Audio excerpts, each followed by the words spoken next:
Good morning प्यारे बच्चों। तो आई होप आप लोगों ने फर्स्ट लेक्चर देख लिया होगा और उसमें हमने बात की थी बेटा cell cycle and cell division chapters की, जिसका बहुत अच्छा वेटेज है बेटा नीट पर्पज से, ठीक है ना। 11th वाले बच्चों के लिए भी ये मोर देन सफिशिएंट इसमें कंटेंट आपको बताया गया था। और हमने फर्स्ट लेक्चर में बात की थी कि बेटा सेल डिवाइड कैसे करती है, सेल डिवाइड ही क्यों करती है, सेल डिवाइड करने से पहले क्या क्या तैयारियां करती है, ठीक है ना बेटा। और हर स्पेसिफिक स्टेज की हमने बात कर ली थी, ठीक है ना बच्चों। तो यहां तक आप सबको क्लियर हो गया होगा। आज हम उसके आगे बात करने वाले हैं, ठीक है ना बच्चों। तो हमने सेल साइकिल सेल डिवीजन में हमने फेजेज ऑफ सेल साइकिल को देखा था, जिसमें हमने सेल साइकिल को दो स्टेज में डिवाइड कर रखा था। पहली स्टेज जिसका नाम था इंटरफेज, जिसमें इंक्लूड किया था G1, S एंड G2। और साथ ही आपको यह भी बताया गया था कि जो इंटरफेज स्टेज होती है यहाँ पर सेल डिवाइड करने के लिए करती है बेटा तैयारी। क्या करती है बेटा? तैयारी। और आपको यह भी बताया जा चुका था कि बेटा इंटरफेज स्टेज अकेले टोटल टाइम ड्यूरेशन का 95% टाइम ड्यूरेशन अकेले लेकर चली जाती है, ठीक है ना बेटा। और 5% टाइम पीरियड में ओनली चलती है आपकी माइटोसिस फेज।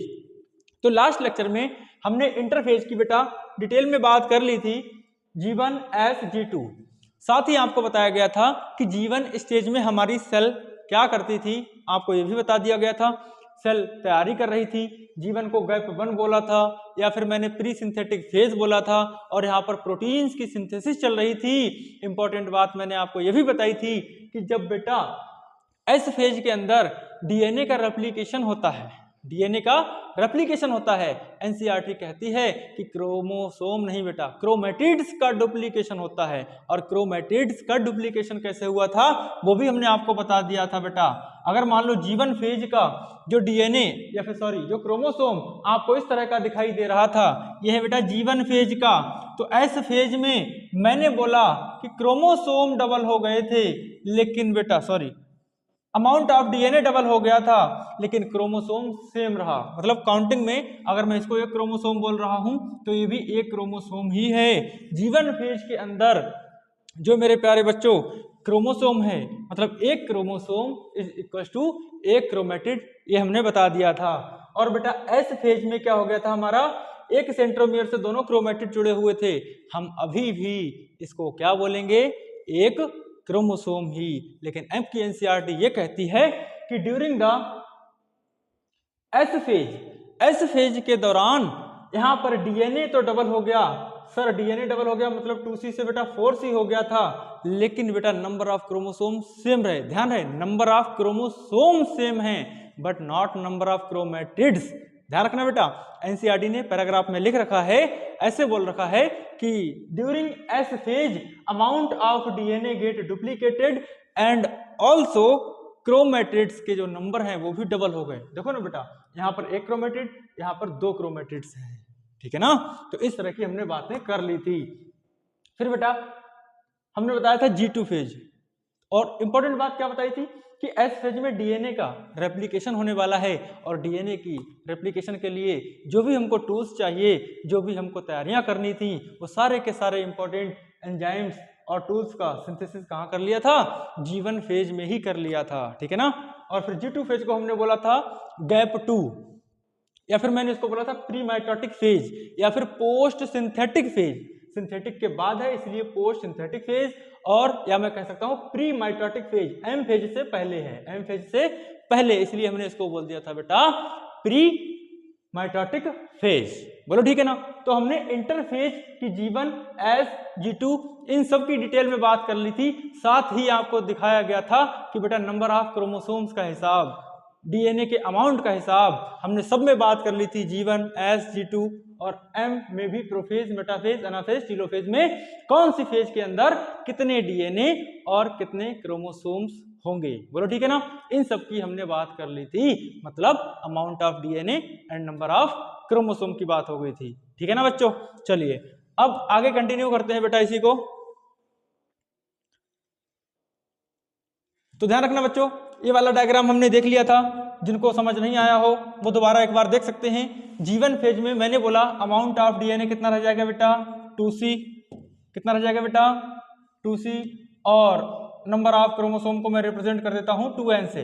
एस फेज में अमाउंट ऑफ डीएनए हो गया था 4C, लेकिन नंबर ऑफ क्रोमोसोम अभी भी क्या है 2n। G2 में बोलो बच्चों फटाफट, यहाँ पर हमारे पास क्रोमोसोम सेम है और अपना अमाउंट डबल तो हो ही चुका था एस फेज के अंदर, बोलो ठीक है ना। फिर प्रोफेज में पहुंच गए थे बेटा। प्रोफेज के अंदर हमने देखा कि अमाउंट ऑफ डीएनए अभी भी 4C है और जो नंबर ऑफ क्रोमोसोम है वो भी 2n है। मेटाफेज में भी कुछ भी नहीं बदला था, यहाँ पर भी 4C 2n ही था। एनाफेज में मैंने बोला था कि एनाफेज में जैसे आप एनाफेज की जब सेल देखते हो मेरे प्यारे बच्चों, तब वहां पर आपको ऐसे दिखाया जाता है। पहले मेटाफेज की देख लो आप, चलो ये मेटाफेज की हो गई है ना बेटा, ये मेटाफेज में बनाने जा रहा हूं, ये मेटाफेज की सेल मान लो आप, ठीक है ना। अब मेटाफेज की सेल में होता क्या है, जब मेटाफेज से एनाफेज स्टेज में जाते हैं तो यहाँ पर जो सेंट्रोमियर, यहाँ पर जो बेटा सेंट्रोमियर लगा हुआ है, इस सेंट्रोमियर का हो जाता है स्प्लिटिंग। इस सेंट्रोमियर की क्या हो जाती है बेटा स्प्लिटिंग हो जाती है, इस सेंट्रोमियर की स्प्लिटिंग हो जाती है। चलो कोई नहीं, नया डायग्राम बना देते हैं बेटा। अब देखो जब एनाफेज वाली, ये मान लो मेटाफेज है, क्या बेटा मेटाफेज है, ओके ये मेटाफेज हो गई। मैं एनाफेज वाली बना देता हूं, ये एनाफेज वाली सेल है, ये किसकी बेटा सेल है एनाफेज की सेल है, ओके। एनाफेज स्टेज में क्या हुआ था, मैंने बोला इस सेंट्रोमियर की हो गई थी बेटा स्प्लिटिंग। अब जब स्प्लिटिंग होगी तो देखो बच्चे, स्प्लिटिंग होगी तो बेटा यहाँ पर इस तरह से आपके जो क्रोमोसोम्स हैं वो स्प्लिट हो चुके थे और ये अलग अलग पोल पर भाग रहे थे, बोलो ठीक है ना, इस तरह से जुड़े हुए थे, बताएंगे डिटेल में आगे, ठीक है ना। तो कहने का मतलब इस सेल में काउंट करो, नंबर ऑफ क्रोमोसोम कितने हैं बेटा 2, बताया था ना। क्रोमेटिड डबल हो गए लेकिन नंबर ऑफ क्रोमोसोम नहीं बदले थे एस फेज में, फिर से सुन लो, एस फेज में क्रोमेटिड से डबल हो गए थे लेकिन नंबर ऑफ क्रोमोसोम सेम थे बेटा। ठीक जब मैंने बोला मेटाफेज से एनाफेज स्टेज में पहुंचोगे तब तो बेटा सेंट्रोमियर की स्प्लिटिंग हुई और इस तरह से अलग हो गए। अब मैं इनको कितने क्रोमोसोम काउंट करूंगा, अलग अलग करूंगा, मतलब 1 2 3 4, मतलब जो क्रोमोसोम के नंबर हैं वो कितने हो चुके हैं बेटा डबल हो चुके हैं, ठीक है ना। एनाफेज स्टेज में फिर से सेम कंडीशन आ गई थी, 1 क्रोमोसोम बराबर 1 क्रोमेटिड, यहाँ पर क्या बेटा 1 chromosome is equal to 2 chromatid, संभाल लोगे, बहुत शानदार। तो एनाफेज स्टेज में, सॉरी कहाँ गए metaphase prophase, okay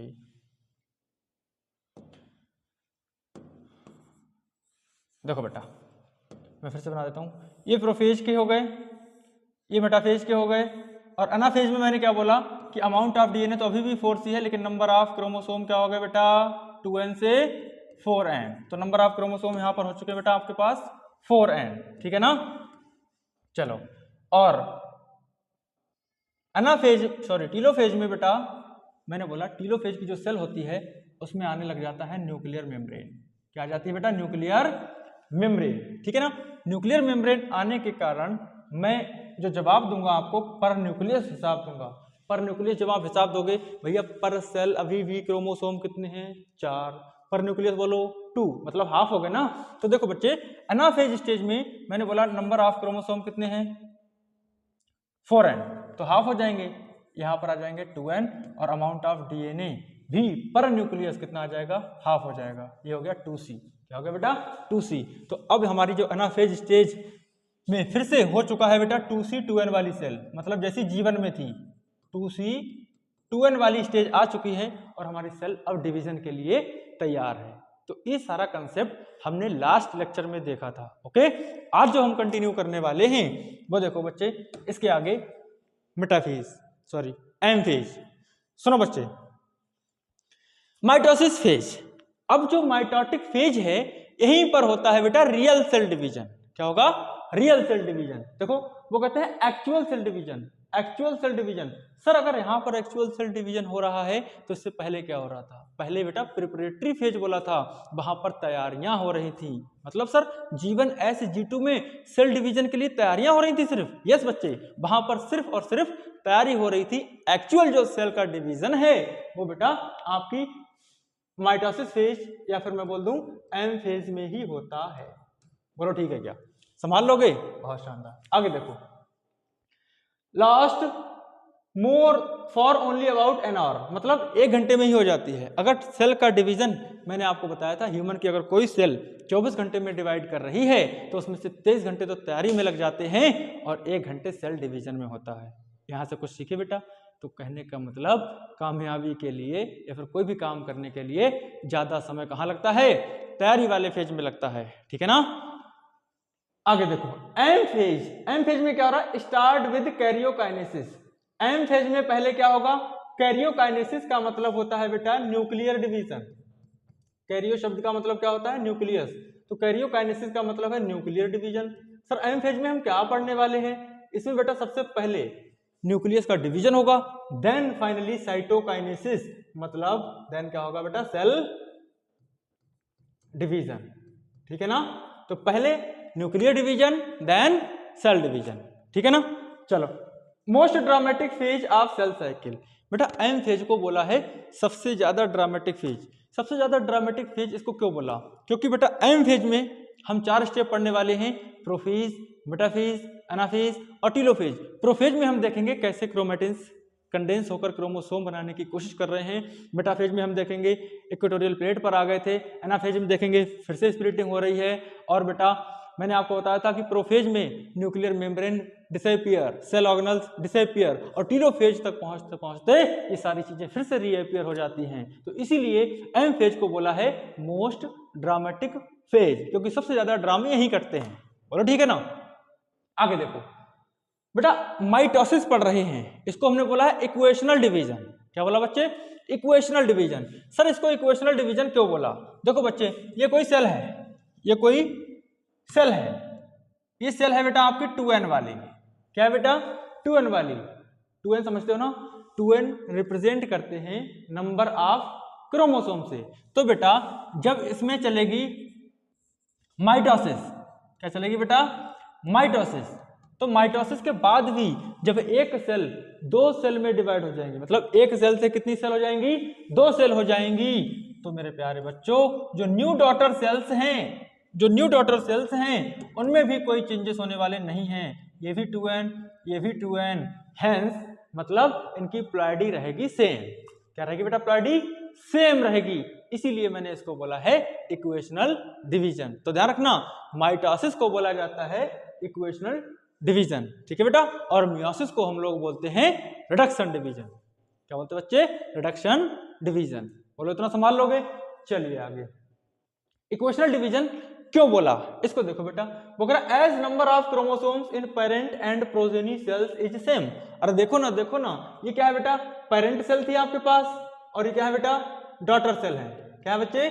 daughter cell. तो पेरेंट सेल और डॉटर सेल के अंदर नंबर ऑफ क्रोमोसोम सेम रहते हैं। इसीलिए बेटा माइटोसिस फेज को मैं क्या बोलता हूं? इक्वेशनल डिवीजन बोलता हूं, ठीक है ना।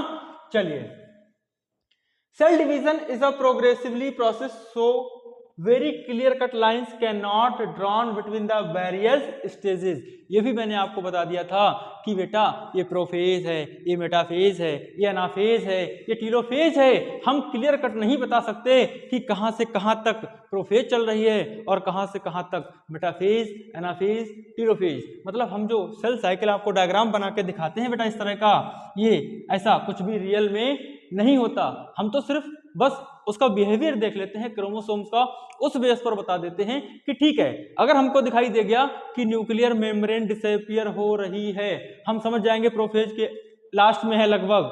हम देख लेंगे सारे के सारे क्रोमोसोम मोस्ट कॉम्पैक्ट फॉर्म में है और इक्वेटोरियल प्लेट पर आ चुके हैं, मैं समझ जाऊंगा ये मेटाफेज की बात चल रही है। और अगर मैंने देख लिया कि सेंट्रोमियर की स्प्लिटिंग हो रही है तो बेटा वो एनाफेज बोल देंगे। और न्यूक्लियर मेम्ब्रेन की रीअपीयरेंस हो रही है, मतलब एक सेल के अंदर 2 न्यूक्लियर मेम्ब्रेन बनती दिखाई दे रही हैं, मैं कह दूंगा ये सेल आपकी टीलोफेज में एंटर कर चुकी है। तो क्लियर कट हम नहीं बता सकते कि नहीं नहीं यहां से यहां तक प्रोफेज ही होगी, बिल्कुल एक कदम आगे बढ़ाओ ये मेटाफेज, ऐसा कुछ भी नहीं है, ठीक है बेटा। जैसे मैं आपको कहूं कि भाई जो क्रोमोसोम की स्ट्रक्चर हैं वो बेटा प्रोफेज में ही स्टार्ट हो जाते हैं क्रोमोसोम की स्ट्रक्चर बननी, ठीक है। Most compact form of chromosome आपको मेटाफेज में ही देखने को मिलती है। इसीलिए कहा जाता है अगर आपको स्टडी करनी है क्रोमोसोम की स्ट्रक्चर की और क्रोमोसोम के बिहेवियर की तो आपको कहाँ जाना पड़ेगा, मेटाफेज में। कहाँ जाओगे बच्चे, मेटाफेज में जाओगे। चलो आगे देखो, mitosis only seen in diploid cells, diploid somatic cells of animals. Sir क्या मतलब, हमने तो प्लांट में भी पढ़ा है। रुको जरा, सब्र करो। माइटोसिस ओनली कहां देखने को मिलेगी बेटा, somatic cells of animal, animal की ओनली सोमेटिक सेल। अब देखो बेटा, हमारी बॉडी में दो तरह की सेल्स होती हैं, एक सोमेटिक सेल और दूसरी जर्मिनल सेल। भाई जो नॉर्मल बॉडी में सेल्स हैं वो कौन सी बेटा, सोमेटिक सेल्स। और ऐसी सेल्स याद करो, आपको पता होगा जो बनाती हैं गैमीट्स। क्या बनाती है बच्चे, गैमीट्स। मैं उनको बोलता हूं जर्मिनल सेल। क्या बोलता हूं बेटा, जर्मिनल सेल। तो मैं लिख देता हूं बेटा, जर्मिनल सेल क्या होती हैं, जर्मिनल सेल क्या होती हैं, जो कि बनाती है बेटा गैमीट्स। क्या बनाती है बेटा, गैमीट्स। और जो नॉर्मल बॉडी की सेल्स हैं वो सेल कहलाती हैं आपकी सोमैटिक सेल, सोमैटिक सेल। तो ध्यान से सुनना, बहुत माइनर सा डिफरेंस है। वो कहते हैं माइटोसिस अगर एनिमल के केस में बात करेंगे तो माइटोसिस सिर्फ और सिर्फ कहाँ चलती है, somatic cell of animal. Sir क्या गैमीट के अंदर नहीं हो सकती, सर क्या गैमीट के अंदर माइटोसिस नहीं हो सकती, ना बेटा।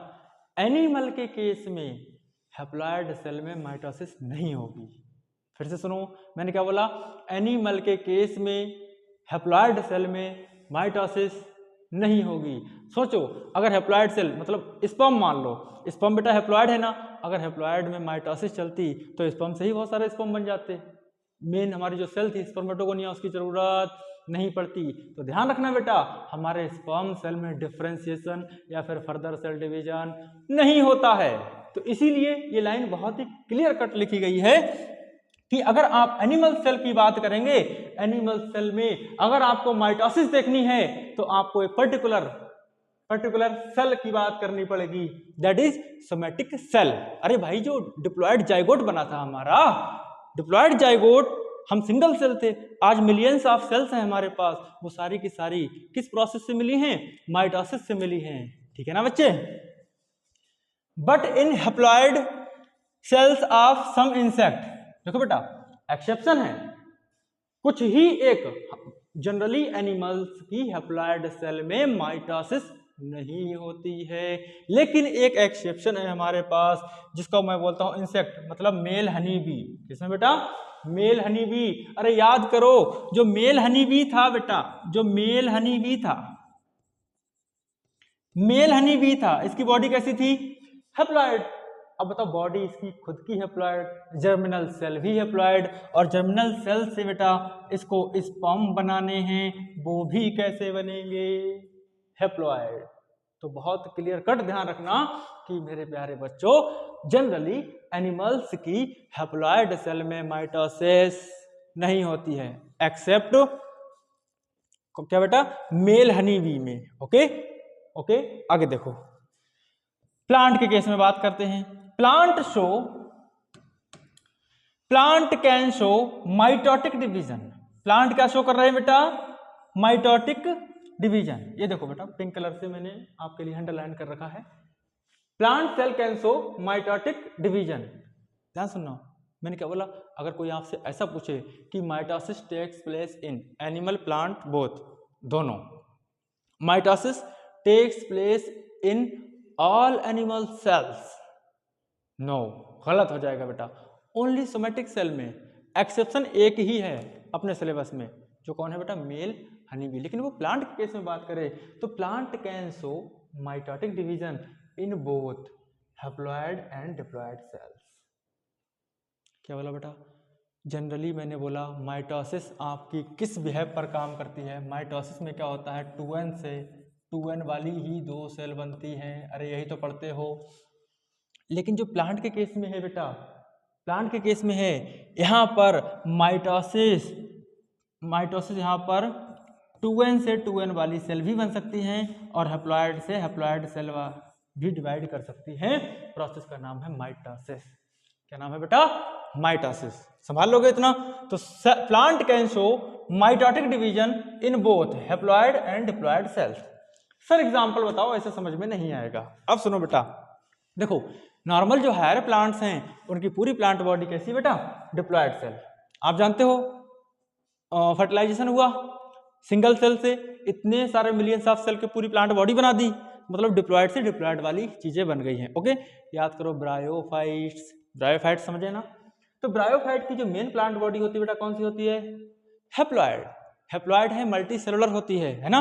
तो कहने का मतलब वहां पर भी हैप्लॉइड सेल से हैप्लॉइड स्पोर बनाने के लिए भी माइटोसिस चलती है। कंक्लूजन यहां पर यह निकला कि अगर आपको माइटोसिस करवानी है तो बेटा 2n से 2n वाली भी सेल बन सकती है, n से n वाली सेल भी बन सकती है। ओके, लेकिन 2n से अगर n मतलब डिप्लॉइड से हैप्लॉइड बनानी है, ऐसा कहीं माइटोसिस में नहीं होगा, वो आपको पढ़ना पड़ेगा मियोसिस। क्या पढ़ोगे बच्चों? मियोसिस। बोलो इतना क्लियर है? चलें आगे। बहुत शानदार। अब देखो बच्चे, सेल डिवीजन की हमारे पास 4 स्टेजेस दी गई हैं, जिसका नाम है पहली सेल डिवीजन में सबसे पहले होगा, मैंने आपको बताया जब सेल हमारी डिवाइड करनी होगी तो पहले होगा इसमें बेटा न्यूक्लियस का डिवीजन, देन होगा बेटा सेल का डिवीजन, ठीक है ना? देखो तो सबसे पहले न्यूक्लियर डिवीजन।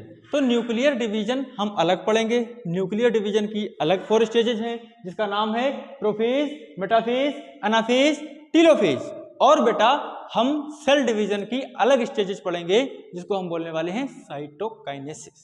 क्या बोलेंगे बच्चे?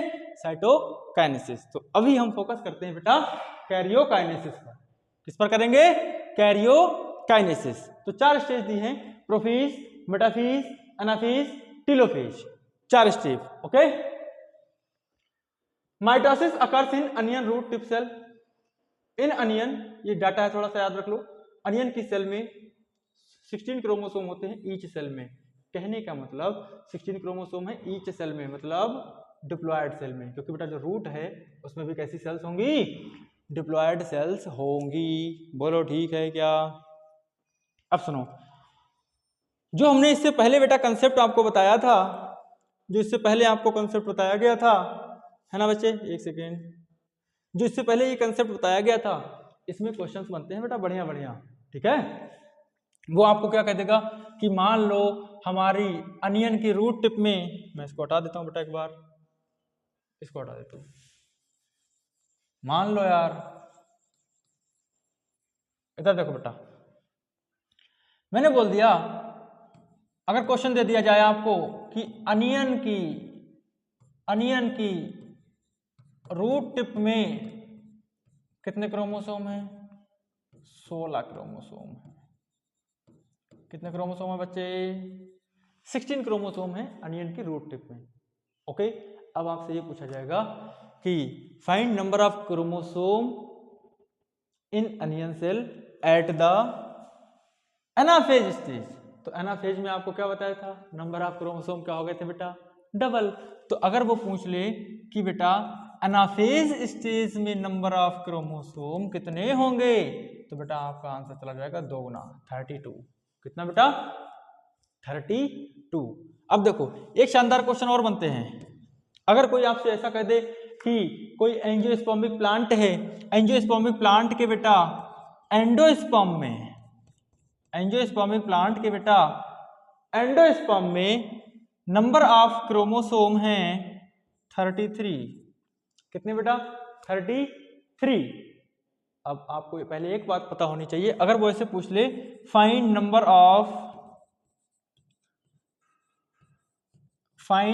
Of chromosome in anaphase stage, कहां पूछ लिए बेटा? एनाफेज स्टेज में पूछ लिए। ओके, अब देखो आप इसको कैसे सॉल्व करोगे। सबसे पहले आप बिल्कुल एकदम नॉर्मल सी अप्रोच लगाओगे कि भैया एंडोस्पर्म की जो प्लॉइडी होती है वो क्या होती है बेटा? 3n। और 3n में क्रोमोसोम कितने दिए हैं? 33। तो बेटा 33 3n, तो n में कितने आ जाएंगे? 11। कितने आ जाएंगे बेटा? 11। और 2n सेल में कितने आ जाएंगे बेटा? 22। तो नॉर्मल डिप्लॉयड सेल में कितने बेटा? नॉर्मल डिप्लॉयड सेल में कितने हो जाएंगे 22। हमसे नॉर्मल डिप्लॉयड सेल का नहीं पूछा है, जब सेल डिवाइड कर रही है एनाफेज स्टेज में पूछा है, और एनाफेज स्टेज में आपको पता है नॉर्मल से कितने होते हैं, 2 गुने। मतलब हमारा इसका जो आंसर है वो चला जाएगा बेटा एट एनाफेज स्टेज, मैं लिख देता हूं एट एनाफेज स्टेज, इसका आंसर चला जाएगा बेटा 2 गुना 44। जिसको समझ नहीं आया एक बार फिर से देखो बच्चे, एंडोस्पर्म में गिवन था कि 33 क्रोमोसोम है, ठीक है बेटा। एंडोस्पर्मिक न्यूक्लियस में, एंडोस्पर्मिक सेल में, एंडोस्पर्मिक न्यूक्लियस में कुछ भी बोल दे 33 क्रोमोसोम है, और हमसे पूछा एनाफेज स्टेज में कितने क्रोमोसोम होंगे, तो हम पहले जनरल कंसेप्ट लगाएंगे। ये हमें पता है कि एंजियोस्पर्म का जो एंडोस्पर्म होता है वो बेटा ट्रिप्लॉइड होता है, 3n बोले तो 33 गिवन है बेटा। और तो n बराबर कितना हो जाएगा 11 एंड 2n 22, और इसका दोगुना कर दो भैया 22। लेकिन हमसे पूछा है एनाफेज का, एनाफेज में नॉर्मल सेल के भी दुगने होते हैं, मतलब 44। इस तरह के बढ़िया बढ़िया क्वेश्चंस बनेंगे, संभाल लोगे क्या। अच्छा कोई उल्टा क्वेश्चन पूछ ले इससे, ये आ गया, कोई उल्टा क्वेश्चन पूछ ले ऐसे कि भाई कोई जिम्नोस्पर्मिक प्लांट है, कोई जिम्नोस्पर्मिक प्लांट है, और जिम्नोस्पर्मिक प्लांट के एंडोस्पर्म में जो क्रोमोसोम है वो दे रखे आपको बेटा 8। कितने दे रखे बेटा 8। क्वेश्चन क्या है सुनो कि कोई जिम्नोस्पर्मिक प्लांट है, उसके एंडोस्पर्म में कितने क्रोमोसोम है 8 क्रोमोसोम है, और आपसे पूछा क्या है कि इसकी ऐसी सेल जो कि डिवाइड कर रही है इसकी एनाफेज में क्रोमोसोम बताइए। कर लोगे? कर तो तब पाओगे जब आपको पहले बेसिक कंसेप्ट पता हो। जैसे यहां पर हमने देखा कि भैया एंडोस्पर्म ऑफ एंजियोस्पर्म होता है ट्रिप्लॉइड, एंजियोस्पर्म ऑफ एंजियोस्पर्म कैसा था बेटा ट्रिप्लॉइड। ऐसे ही बेसिक नॉलेज आपको होनी चाहिए कि जिम्नोस्पर्म का जो एंडोस्पर्म होता है वो होता है हैप्लॉइड। हैप्लॉइड में कितने बेटा 8, तो डिप्लॉइड में कितने 16। हमसे पूछा क्या है कौन सी स्टेज में एनाफेज, और एनाफेज में नॉर्मल सेल के भी क्या हो जाते हैं 2 गुने हो जाते हैं। तो यहां पर आंसर आपका चला जाएगा at anaphase stage, at anaphase stage ये आंसर चला जाएगा 32। तो इस तरह के बेसिक्स क्वेश्चन आपको आने चाहिए। बोलो आ गया? आ गया तो फटाफट बता दो कि आ गया है। चलो आगे हम बात कर रहे थे बेटा, यहां पर आ गए थे, ओके सुनो। तो न्यूक्लियस के डिवाइड करने के लिए 4 स्टेजेस हैं, प्रोफेज, मेटाफेज, एनाफेज, टेलोफेज। तो इसका सीक्वेंस भी बहुत इंपॉर्टेंट है। आपको याद है? कैसे याद है हमें नहीं पता, याद है तो बहुत अच्छी बात, वरना आप ऐसे याद कर सकते हो। पीएम आते हैं, कौन आ रहा है बेटा आपके पास? पीएम साहब आ रहे हैं, पीएम आते हैं, ओके। तो आगे चलते हैं। फर्स्ट स्टेज है बेटा हमारे पास प्रोफेज। क्या है बेटा? प्रोफेज, ओके सुनो। फर्स्ट स्टेज का नाम है प्रोफेज। अब हम देखेंगे प्रोफेज में क्या हो रहा है, ओके चलो। फर्स्ट स्टेज ऑफ कैरियोकाइनेसिस भैया, प्रोफेज, मेटाफेज, एनाफेज, ये हम न्यूक्लियस के डिवीजन की स्टेप्स पढ़ रहे हैं। तो फर्स्ट स्टेप कैरियोकाइनेसिस की हमारे पास क्या आ चुकी है? Prophase, followed by S and G2 phase of interphase. ये कोई बात बताने वाली नहीं है, सबको पता है कि सर हमने पढ़ रखा है आपके पास यहाँ पर G1 S G2 देन क्या आगे बेटा M, और M में भी सबसे पहले क्या आई थी? प्रोफेज, मेटाफेज, एनाफेज, टेलोफेज, और ये साइटोकाइनेसिस। बोलो ठीक है ना?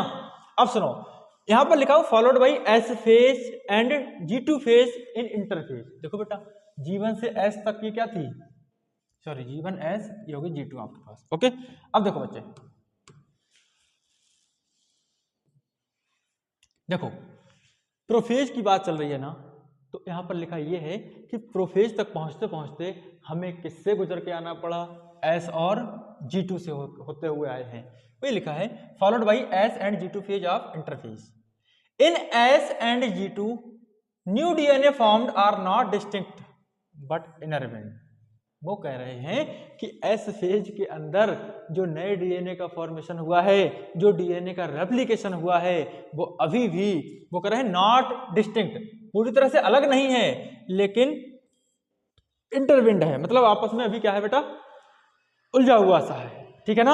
आगे देखो, प्रोफेज मार्क्ड बाई, प्रोफेज को आप कैसे पहचानोगे, प्रोफेज स्टेज चल रही है, ये आप कैसे पहचानोगे। मैं फिर बोल रहा हूं, एनसीईआरटी कहती है कि क्लियर कट लाइन ड्रॉ नहीं कर सकते कि कहां से कहां तक प्रोफेज, कहां से कहां तक मेटाफेज, बस हम कुछ चीजें देखकर बता देंगे कि भैया अभी हम प्रोफेज में हैं। ओके, इधर देखो, वो कहते हैं prophase marked by the initiation of condensation of chromosomal material. देखो कितनी इंपॉर्टेंट बात निकल के आई है। देखो बच्चे, आपको आगे डायग्राम दिखाए जाएंगे, देखते हैं अभी मिलता है तो। ये देख सकते हो आप, ये प्रोफेज का डायग्राम है। ये प्रोफेज में बेटा क्या है, अभी इस तरह से पड़े हुए आपका क्रोमेटिन मटेरियल, लेकिन जो क्रोमेटिन मटेरियल है उसका कंडेंसेशन स्टार्ट हो चुका है। क्या बोला मैंने, कंडेंसेशन स्टार्ट हो चुका है। तो कंडेंसेशन देखो बेटा, लेट प्रोफेज तक आते आते हमारा कंडेंसेशन यहाँ पर देखने को मिल रहा है कि नहीं मिल रहा है। बिल्कुल, सर इधर बना के दिखाओ, ये लो बेटा देख लो, ऐसी क्या बात हो गई। देखो जैसे मान लो हमारे पास ये इस तरह का हमारे पास कुछ क्रोमेटिन मटेरियल है। ओके बेटा, ये अर्ली प्रोफेज में था, और जब हम पहुंचे लेट प्रोफेज में तब ये बेटा और ज्यादा कॉम्पैक्टली अरेंज देखने को मिल गया। ठीक है, और most compact form of chromosome आपको देखने को मिलेगी कहाँ बेटा, मेटाफेज। तो ये प्रोफेज का है, ये मेटाफेज का है। ठीक है, तो कोई आपसे पूछे कि क्रोमोसोम का कंडेंसेशन कहाँ से स्टार्ट हुआ, देन आप आंसर लगाओगे prophase. Most condense form of chromosome कहां देखने को मिलेंगे, देन आप लगाओगे मेटाफेज। क्या लगाओगे बेटा, मेटाफेज। बोलो यहां तक क्लियर है, बहुत शानदार। आ जाओ वापस पेज पे अपने। चलो इतना समझ आया। तो वो कह रहे हैं कि प्रोफेज स्टेज में initiation of condensation of chromosomal material देखने को मिल जाएंगे। अच्छा फटाफट एक बात बता दो, क्या जीवन फेज में क्रोमोसोम देखने को मिलेंगे, नहीं। एस फेज में क्रोमोसोम हमको क्लियर कट देखने को मिलेंगे, नहीं, क्योंकि बेटा जीवन फेज एस फेज में तो बस ऐसे जेनेटिक मटेरियल बिखरा हुआ सा पड़ा है। ओके बेटा, G2 में भी नहीं, लेकिन जो पहली बार हमको क्रोमोसोम की स्ट्रक्चर दिखाई देने लग जाएगी वो लेट प्रोफेज तक दिखाई देगी, और सबसे ज्यादा क्लियर कट दिखाई देगी बेटा मेटाफेज में। ठीक है ना, ध्यान रखना। तो prophase marked by the initiation of condensation of chromosomal material. तो क्रोमोसोमल मटेरियल का यहाँ पर क्या होने लग गया बेटा, कंडेंसेशन। ये लो बेटा, और कंडेंसेशन और condensation. Chromosomal material becomes untangled during chromatin condensation. Untangled का मतलब होता है यहाँ पर सुलझा हुआ। क्या बेटा, सुलझा हुआ, ध्यान रखना। तो क्रोमोसोम मटेरियल जो बेटा बिखरा हुआ पड़ा था वो सुलझने लग जाता है, और क्रोमेटिन का होने लग जाता है कंडेंसेशन। क्रोमेटिन, क्रोमोसोम, डीएनए में डिफरेंस मैंने बता रखा है, नहीं पता है किसी को दोबारा देख लो मेरे प्यारे बच्चों। मैंने बोला ये डीएनए, डीएनए में आपकी आ गई थी हिस्टोन प्रोटीन, फिर ये इस तरह से आपको देखने को मिल गया था बेटा आपका क्रोमेटिन मटेरियल, और highly condensed form of chromatin material यही क्या कहलाया था बेटा, क्रोमोसोम कहलाया था। क्या कहलाया था बेटा, क्रोमोसोम। तो ये आपका हो गया क्रोमेटिन मटेरियल, और ये क्या हो गया बेटा आपका क्रोमोसोम। क्लियर, चलें आगे, आ जाओ। अब देखते हैं कि जो प्रोफेज है, प्रोफेज है इसमें क्या हो रहा है। ये इवेंट्स ऑफ प्रोफेज लिखा हुआ है। क्या बात चल रही है बेटा, इवेंट्स ऑफ प्रोफेज। सुनो, प्रोफेज में हमें क्या देखने को मिलेगा, सेंट्रोसोम मूव टुवर्ड्स अपोजिट पोल।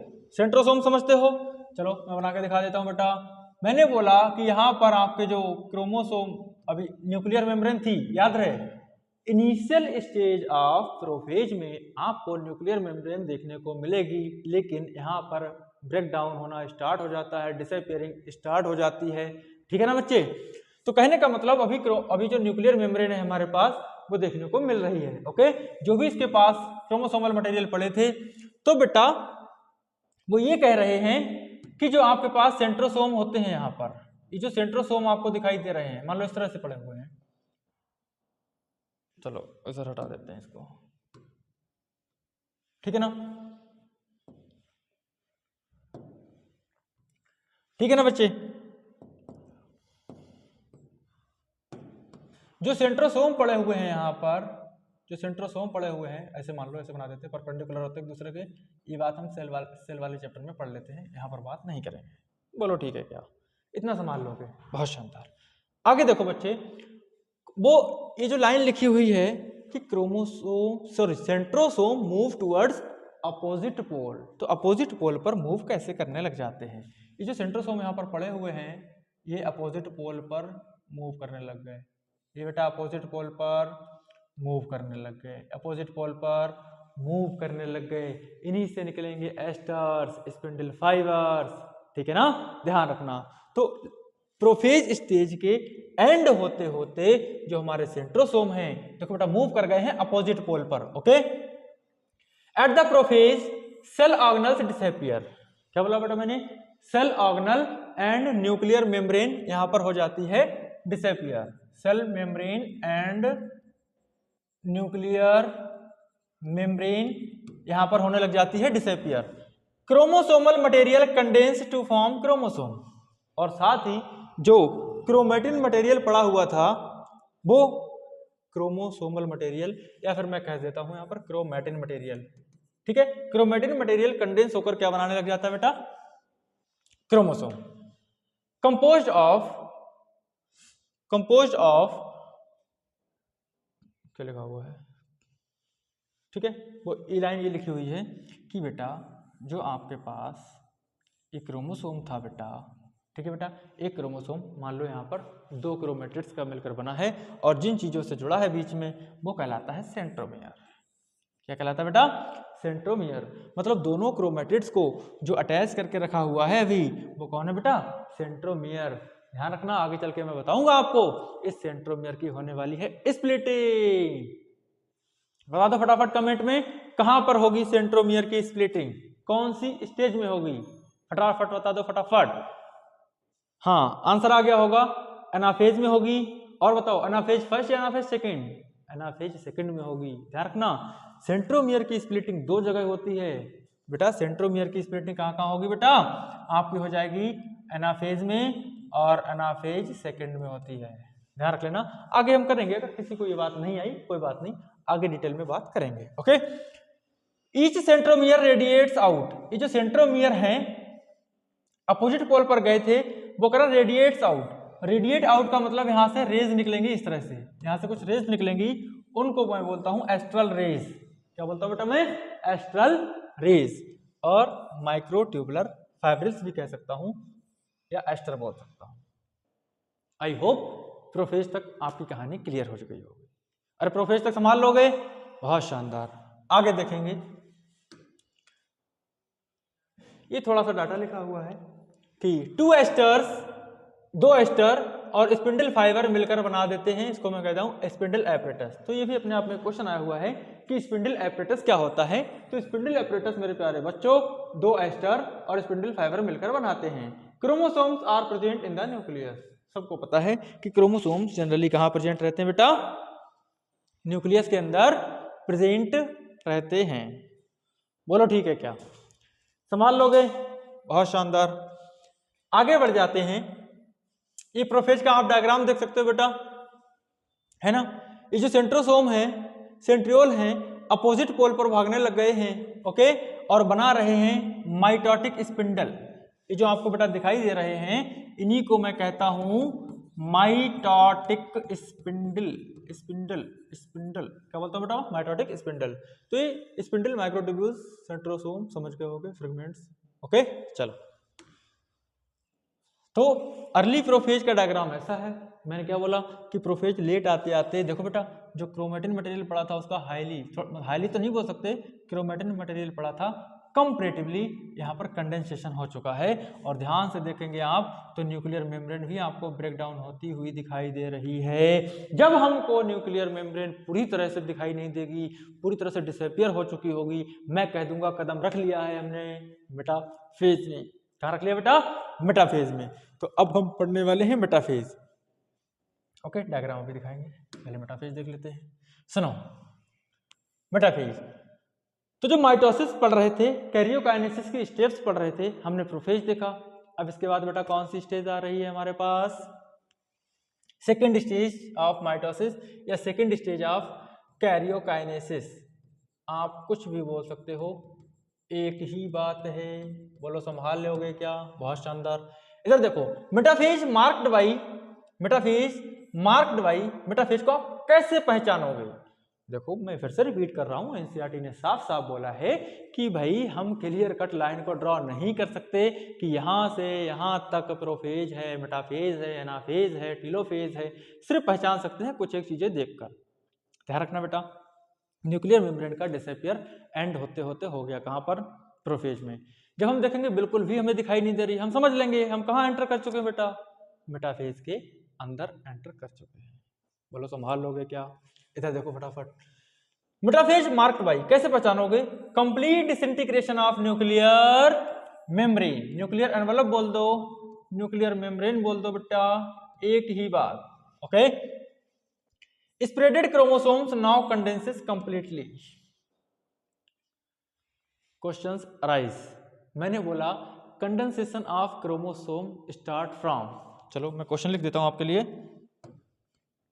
ये लो बेटा क्वेश्चन करो। कंडेंसेशन ऑफ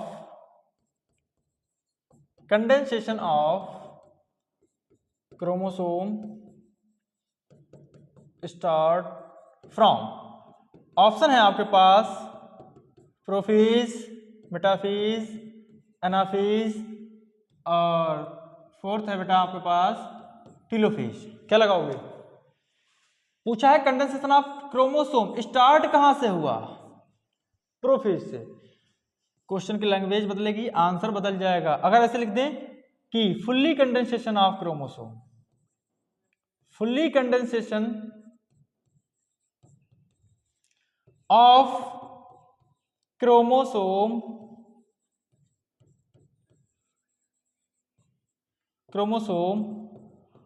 सीन इन, तो fully condensation of chromosome seen in, इसके ऑप्शन इधर लिख रहा हूं मैं, प्रोफेज, मेटाफेज, एनाफेज और ये फोर्थ हो गया आपके पास टीलोफेज। क्या लगा दोगे बेटा? मेटाफेज। तो दोनों बातें अलग अलग हैं। Okay, condensation of chromosome prophase में ही स्टार्ट हो गया था, लेकिन फुल्ली कंडेंस कहां हुए हैं? मेटाफेज में। ओके, तो जो फैले हुए पड़े थे, बिखरे हुए पड़े थे क्रोमोसोम, वो फुल्ली कंडेंस हो चुके हैं। यहां पर एनसीईआरटी ने बोल रखा है बेटा कंप्लीटली कंडेंस हो चुके हैं।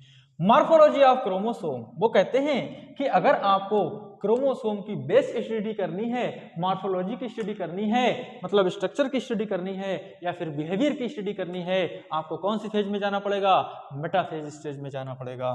तो वो कहते हैं morphology of chromosomes is most easily studies as observe clearly under microscope. तो मॉर्फोलॉजी क्लियर कट आपको देखनी है तो आप माइक्रोस्कोप में देख सकते हो। कहां पर? मेटाफेज में। मेटाफेज में होगा क्या?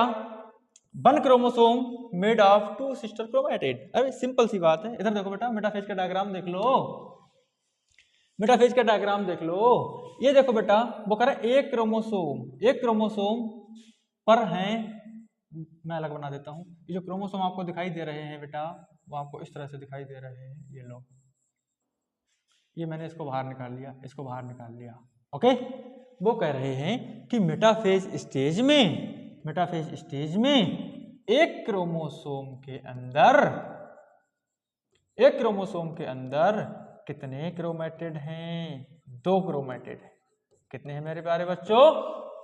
2 क्रोमैटिड। कौन सी स्टेज की बात चल रही है? मेटाफेज की। किसकी बच्चों? मेटाफेज स्टेज की बात चल रही है। ओके, चलो तो देखो बेटा, यह है transition to metaphase. Transition to metaphase का मतलब यह है प्रोफेज से जस्ट हम एंटर कर चुके हैं, बीच की स्टेज है ट्रांजिशन, किसकी? मेटाफेज। और जो रियल मेटाफेज स्टेज हम मानेंगे तब मानेंगे, देखो बेटा, इसको मैंने बोला इक्वेटोरियल प्लेट। ये क्या है बेटा? Equatorial plate.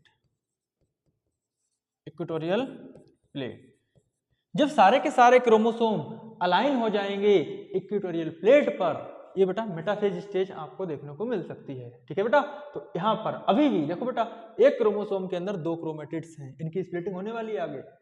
इनकी स्प्लिटिंग होने वाली है। उस नेक्स्ट स्टेज की बाद में बात करेंगे। अभी हम कहाँ थे बेटा? मेटाफेज स्टेज के अंदर थे, बोलो ठीक है ना। तो ये ट्रांजिशन टू मेटाफेज, ये बेटा डायग्रामेटिकली भी क्वेश्चंस आते हैं, पहचानने को बड़ा आसान है। इधर देखो लेट प्रोफेज में न्यूक्लियर मेम्ब्रेन खत्म, ट्रांजिशन टू मेटाफेज आप समझ ही जाओगे। और मेटाफेज कब बोलोगे? जब तक आपको इक्वेटोरियल प्लेट पर सारे के सारे क्रोमोसोम दिखाई ना दे जाएं, सारे के सारे क्रोमोसोम इक्वेटोरियल प्लेट पर दिखाई ना दे जाएं, तब तक आप उसको मेटाफेज स्टेज नहीं बोलना, बोलो ठीक है क्या। चलो आगे।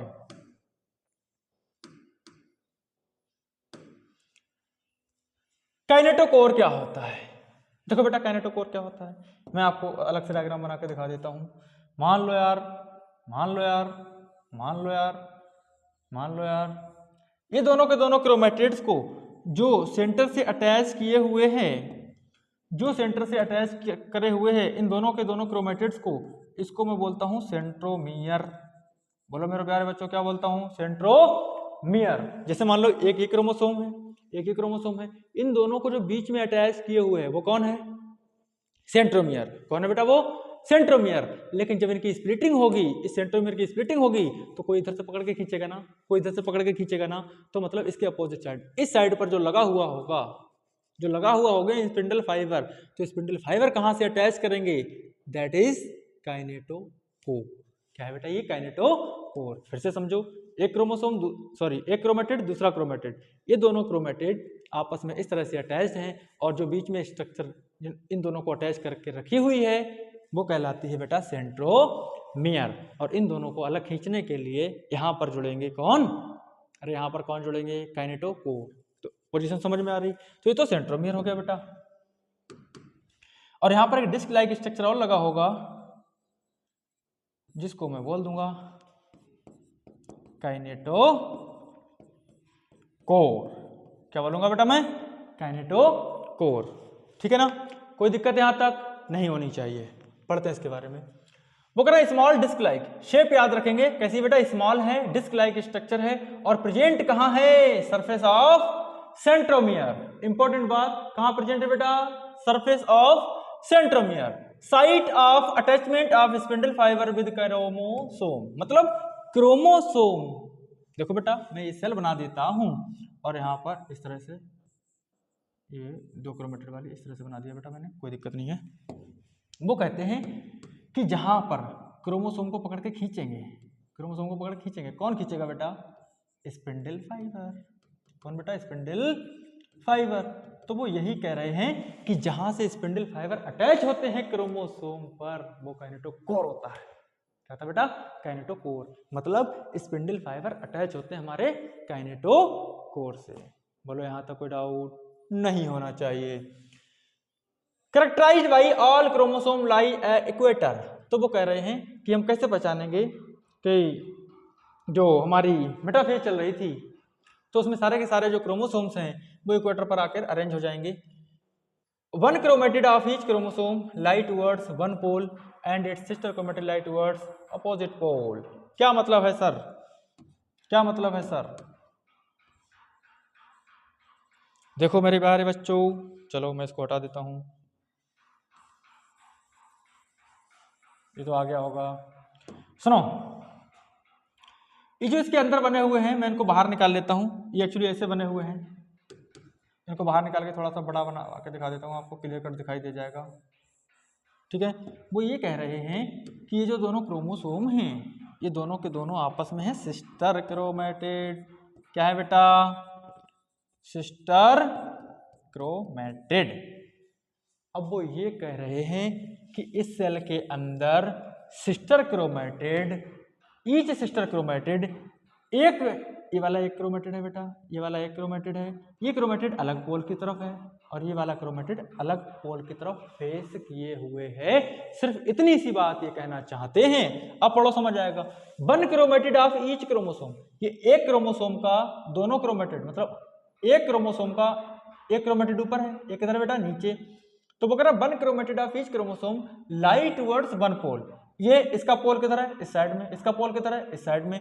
And its sister chromatid lie towards, sister का मतलब इसका सिस्टर ये, इसका सिस्टर ये। ओके बेटा, टुवर्ड्स अपोजिट पोल, ये अपोजिट पोल की तरफ एक दूसरे की तरफ फेस किए हुए हैं। बोलो ठीक है क्या? चलो आगे। मेटाफेजिक प्लेट क्या होती है? मेटाफेजिक प्लेट क्या होती है, ध्यान से सुनेंगे। Plane of alignment of chromosome at equator in metaphase. Chromosome align along metaphysic plate at equator through spindle fiber to both pole chromosome are present in cytoplasm। हो, कितनी शानदार बात निकली है। देखो मेरे प्यारे बच्चों, यहाँ पर ये है आपके पास सेल। क्या है बेटा? सेल। इस सेल के अंदर आपके एनसीईआरटी कह रही है कि बेटा ये जो क्रोमोसोम आपको दिखाई दे रहे हैं, क्या दिखाई दे रहे बेटा? क्रोमोसोम्स आपको दिखाई दे रहे हैं। अब आप बताओ, अगर ये मेटाफेज की सेल है, क्या है बेटा? अगर ये मेटाफेज की सेल है, ध्यान सुनो, अगर ये मेटाफेज की सेल है तो बताओ मेटाफेज में न्यूक्लियर मेम्ब्रेन थी क्या? नहीं बेटा, मेटाफेज में न्यूक्लियर मेम्ब्रेन नहीं है, मेटाफेज में न्यूक्लियर मेम्ब्रेन नहीं है। इसका मतलब ये क्रोमोसोम कहां पड़े हुए हैं? जल्दी से बोल दो फटाफट। इसका मतलब ये क्रोमोसोम कहां पड़े हुए हैं बेटा? साइटोप्लाज्म के अंदर पड़े हुए हैं। कहां पड़े हैं बेटा? साइटोप्लाज्म के अंदर पड़े हुए हैं। तो वही लिख रहे हैं, chromosomes are present in the cytoplasm. संभाल लोगे क्या? बहुत शानदार। चलो एक क्वेश्चन कर लो फिर इसी बात पे।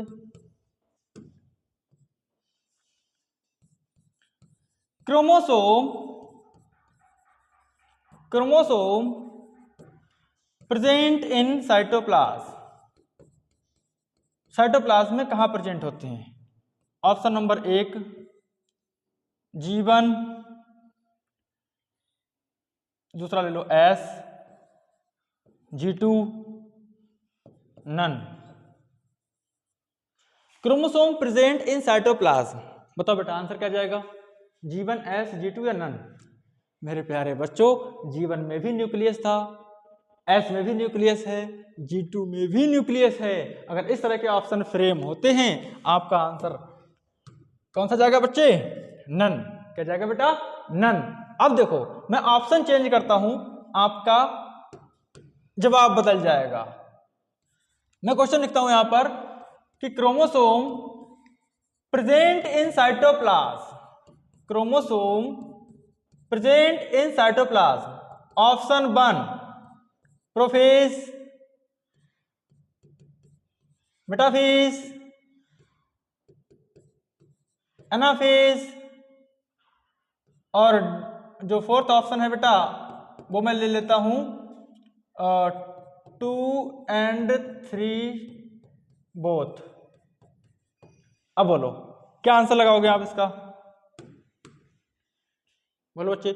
क्रोमोसोम प्रेजेंट इन साइटोप्लाज्म, बताओ प्रोफेज में तो न्यूक्लियर मेम्ब्रेन थी, कुछ समय के लिए थी, लेकिन थी ना।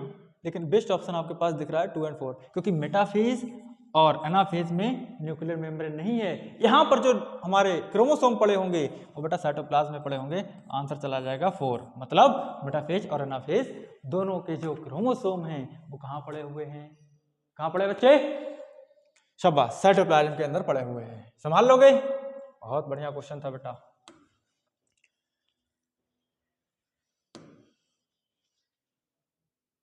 ये आप देख सकते हो, इसमें वैसे तो आपको बता दिया है, ये मेटाफेजिक प्लेट है बेटा, है ना, और ये सिस्टर क्रोमेटिड है आपस में, ठीक है ना, और ये सेंट्रोमियर आपस में जोड़ कर रखा हुआ है, और जिनसे ये एस्ट्रल जुड़ेंगी, ये जो डिस्क लाइक स्ट्रक्चर दिखाई दे रही है, नथिंग बट काइनेटोकोर। क्या बेटा? ये काइनेटोकोर। कोई बात नहीं, आगे बढ़ो। तो प्रोफेज हमने पढ़ ली, मेटाफेज पढ़ ली, नेक्स्ट स्टेज आ रही है आपके पास एनाफेज। क्या आ रही है बेटा? एनाफेज। अब देखो हमने बेटा आपको बताया कि जो आपके पास मेटाफेज की सेल कैसी दिखाई दे रही थी? जो क्रोमोसोम थे वो इस तरह से अरेंज थे ना, इस तरह से अरेंज थे ना, अरे थे ना, अरे थे ना। यहाँ पर कितने क्रोमोसोम? 2। एक क्रोमोसोम में कितने क्रोमेटिड? 2। मतलब सर आप ये कहना चाहते हो कि मेटाफेज स्टेज में एक chromosome is equal to 2 chromatid. हाँ यही कहना चाह रहा हूं बेटा, बिल्कुल सही समझे। एनाफेज की जब आप सेल देखते हो तो एनाफेज की जो सेल है वो आपको कुछ इस तरह से दिखाई देती है कि बेटा ये चलो मैं डिफरेंट कलर के बना देता हूँ। ये लो, ऊपर वाला येलो, नीचे वाला पिंक। ओके बेटा, तो जो पिंक हैं वो अपने पोल पर चले जाएंगे और जो येलो हैं वो अपने पोल पर चले जाएंगे। ये लेके कौन जा रहा है भाई? ये कौन है जो इनको लेके जा रहा है? अरे भैया कौन खींच रहा होगा? Spindle fibre. कौन खींच रहा होगा? Spindle fibre. सर आप इतनी देर से क्या यही बताने की कोशिश कर रहे थे कि एनाफेज स्टेज में सेंट्रोमियर की होने वाली है स्प्लिटिंग? देखो बच्चे, सेंट्रोमियर की हो गई स्प्लिटिंग। क्या हो गई बेटा? स्प्लिटिंग। और ये अपने अपने पोल पर भाग गए। कोई आपसे पूछे कि एट एनाफेज स्टेज क्या कंडीशन होगी? मैंने बोला मेटाफेज में क्या था बेटा? एक क्रोमोसोम में 2 क्रोमैटिड। एनाफेज में क्या होगा बेटा? एक chromosome is equal to 1 chromatid. बोलो ठीक है ना? एक क्रोमैटिड, या फिर मैं इसको एक क्रोमोसोम बोल सकता हूँ। अरे भैया काउंटिंग सेम होगी। मैंने बोला कि बेटा चोटी आपने बाल थोड़े से काट के पतली कर ली है, तो क्या आधी चोटी बोलोगे उसको? नहीं, अभी भी एक ही है। ओके, तो बेटा ये यहाँ पर आपके पास नंबर ऑफ क्रोमोसोम डबल हो जाते हैं। कौन सी फेज में? एनाफेज में। Number of chromosome becomes double. कौन सी फेज में बेटा? एनाफेज स्टेज में नंबर ऑफ क्रोमोसोम क्या हो जाते हैं बच्चे? डबल हो जाते हैं। संभाल लोगे? बहुत शानदार।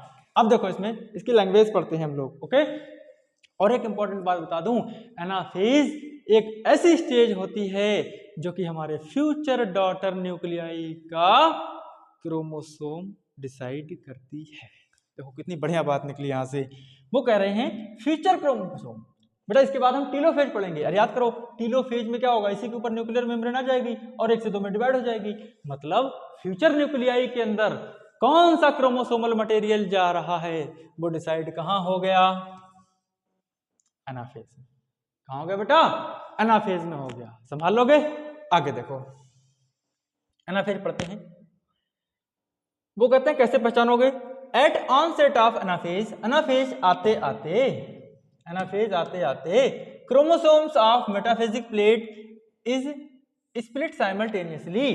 क्रोमोसोम बोल दे, यहां पर मैं सेंट्रोमियर बोल सकता हूं। बेटा सेंट्रोमियर की भी स्प्लिटिंग कहां होती है? एनाफेज के अंदर होती है। साथ ही बेटा क्या है? वो कह रहे हैं 2 सिस्टर क्रोमेटिड सेपरेट। ये दोनों सिस्टर क्रोमेटिड थे ना, ये और ये आपस में सिस्टर क्रोमेटिड, ये और ये आपस में सिस्टर क्रोमेटिड। ये दोनों के दोनों सिस्टर क्रोमेटिड एक दूसरे से क्या हो चुके हैं बच्चे? क्या हो गया बेटा? सेपरेट हो गए। From each other referred to as chromosome of future daughter nuclei. Oh my God, अभी मैंने बताया था कि एनाफेज स्टेज में ही क्या होगा बेटा? फ्यूचर डॉटर न्यूक्लियाई का क्रोमोसोम डिसाइड हो जाएगा कि फ्यूचर डॉटर न्यूक्लियाई में कौन सा क्रोमोसोम जाने वाला है। बोलो ठीक है क्या? आगे देखो, number of chromosome becomes double. बेटा इधर देखो, यहां पर कितने क्रोमोसोम? चोटी मोटी है, लेकिन काउंट तो एक ही करेंगे। मतलब एक क्रोमोसोम में 2 क्रोमेटिड, तो एक क्रोमोसोम 2 क्रोमोसोम। यहां पर कितने हो गए बेटा? 4। 1 2 3 4 हैं। सर आप ऐसा कहना चाहते हो कि एनाफेज स्टेज में जितने क्रोमोसोम उतने ही क्रोमेटिड? यस प्यारे बच्चे सुनो, chromosome begins to move towards two opposite pole. Chromosome start हो जाते हैं, देखो बेटा क्रोमोसोम स्टार्ट हो जाते हैं अपने अपने पोल पर जाने के लिए आफ्टर सेंट्रोमियर स्प्लिटिंग। तो centrosome of each chromosome is towards the pole at leading edge, arms of chromosome trailing behind. बस ये मतलब समझो क्या कहना चाह रही है लाइन। चलो इधर निकाल देते हैं फटाफट। ये देखो बेटा, ये वाला डायग्राम में देखो, सुनो। वो ये कह रहे हैं कि जो आपका सेंट्रोसोम है, ये देखो बेटा सेंटर में, ये क्या है? सेंट्रोसोम। सेंट्रोसोम जा रहा है किस साइड में? पोल साइड में। और ये जो क्रोमेटिड है बेटा, इधर देखो, ये ऐसे थे अपोजिट पोल पर, ये सिस्टर क्रोमेटिड यहाँ पर ब्रेक हो चुके हैं। देखो ना, रेड रेड वाला एक क्रोमेटिड ऊपर जा रहा है और एक नीचे की तरफ जा रहा है। अब वो ये कह रही है ये लाइन कि जो इस सिस्टर क्रोमेटिड का, मतलब इस क्रोमेटिड का जो सेंट्रोमियर है ध्यान सुनना बेटा, बहुत इंपॉर्टेंट बात है। वो कह रहे हैं सिस्टर क्रोमेटिड का जो सेंट्रोमियर है उसका हेड किस तरफ है? पोल की तरफ है। किस तरफ है? पोल की तरफ है। और वो कहता है ट्रेलिंग बिहाइंड, जो इनकी बेटा आर्म्स हैं, जो बेटा इनकी आर्म्स हैं, एक क्रोमोसोम की क्या है बेटा? आर्म्स हैं। तो वो कह रहा है arms trailing behind. Trailing behind का मतलब है पीछे पीछे आ रही है, ट्रेलिंग बिहाइंड, ठीक है ना बेटा। तो एट एनाफेज स्टेज सेंट्रोमियर का जो फेस है वो पोल की तरफ है, और बेटा ये जो आर्म्स हैं वो किधर हैं? पीछे पीछे आ रही है। देखो ना, अरे आप खुद सोचो, अगर कुछ भी ऐसा होता है, अगर कुछ भी ऐसा होता है कि बेटा आप इन दोनों को खींचोगे अचानक, जब अचानक खींचोगे तो जहां से आपने धागा बांध रखा है, अरे धागा कहां से बांधा था? यहां से, तो ऐसे अचानक खींचोगे, कभी पतंग उड़ाई है? ठीक वैसे ही बेटा जब धागा बांध के खींचोगे तो ये ऐसा नहीं हो जाएगा, अभी ऐसा था, ऐसा नहीं हो जाएगा, ऐसे जाएगा बेटा, और नीचे वाला पोर्शन भी ऐसे जाएगा, ठीक है बेटा। अरे नीचे वाला पोर्शन भी ऐसे चला जाएगा। तो कहने का मतलब जो इनका सेंट्रोमियर है वो पोल की तरफ है, और जो इनकी आर्म्स हैं वो पीछे पीछे आ रही हैं, ट्रेलिंग बिहाइंड। तो इस लाइन का सिर्फ यही मतलब था, ज्यादा दिमाग लगाकर क्वेश्चन गलत नहीं करने हैं। बोलो ठीक है क्या? पढ़ लो एक बार। वो कहते हैं centrosome of each chromosome is towards the pole at leading edge, arms of chromosome trailing behind. बोलो यहां तक समझ में आ गया क्या? ये है बेटा आपके पास इवेंट्स ऑफ एनाफेज। क्या है बेटा? Events of anaphase. अब एनाफेज में क्या क्या इवेंट्स होते हैं, मतलब कैरेक्टरिस्टिक प्रॉपर्टी बोल दूं तो गलत नहीं होगा कि एनाफेज स्टेज में हमको ये चीजें देखने को मिलती हैं। अरे हाँ बोल दो यार। सुनो एक बार, सेंट्रोसोम स्प्लिट हो जाता है। हमने आपको बताया कि जो एनाफेज स्टेज थी इसमें बेटा जो सेंट्रोसोम था उसकी भी स्प्लिटिंग हो गई, एंड क्रोमेटिड्स क्या हो गए बेटा?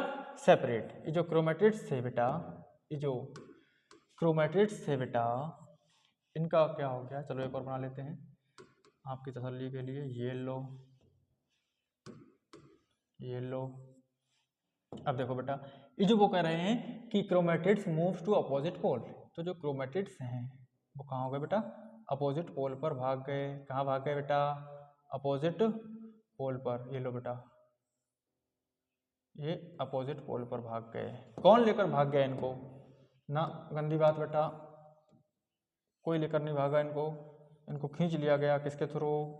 स्पिंडल फाइबर्स के थ्रू। इनमें कॉन्स्ट्रक्शंस होते हैं, ठीक है बेटा, तो कोई लेकर नहीं भागा है इनको। कहने का मतलब ये हो गया हमारे पास। तो centrosome split and chromosome moves to opposite pole आ गया होगा। एनाफेज स्टेज में मैंने आपको बताया कि anaphase stage chromosomes are daughter chromatids. तो डॉटर क्रोमेटिड्स में कौन से क्रोमोसोम्स जाएंगे ये डिसाइड कहाँ हो जाता है। तो कोई क्वेश्चन आपसे ऐसे पूछ ले कि genetic component of daughter nuclei decided by, question लिख देता हूं मैं आपको, थोड़ा सा अच्छे समझ में आ जाएगा कि genetic composition of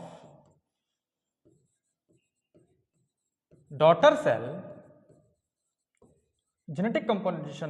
cell decided in option prophase, metaphase, anaphase and telophase. तो बेटा डिसाइड कहाँ हो गया था?